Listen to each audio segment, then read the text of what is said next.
I think it's pretty obvious if you do drive through the fields in late July or so, in soybeans especially, where it's easy to see the weeds such as water hemp, that we're not controlling weeds like we did 10 years ago.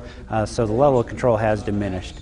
Now, we have these weeds that are glyphosate resistant water hemp, and it's resistant to other herbicides too. So in Illinois, we do have several decades of history with managing herbicide resistant weed species, and now we're just adding on top of that glyphosate resistance, which is not by any means the fault of the trait or the crop technology. It's just how we manage the herbicides.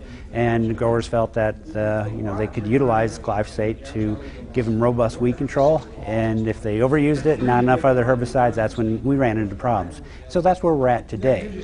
So how do we manage that situation? Is trying to get back to some of those other herbicides, which we might have resistance to for some species, but trying to build an integrated approach to improve overall weed management. And so that's the biggest difference. If somebody drove through Illinois 10 years ago versus last year, 2011, is where the level of weed control has diminished.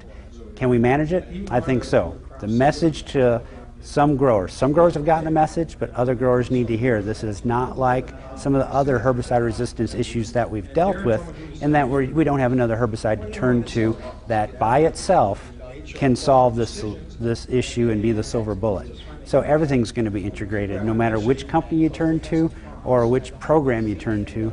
It is an integrated approach, and we're just trying to drive that home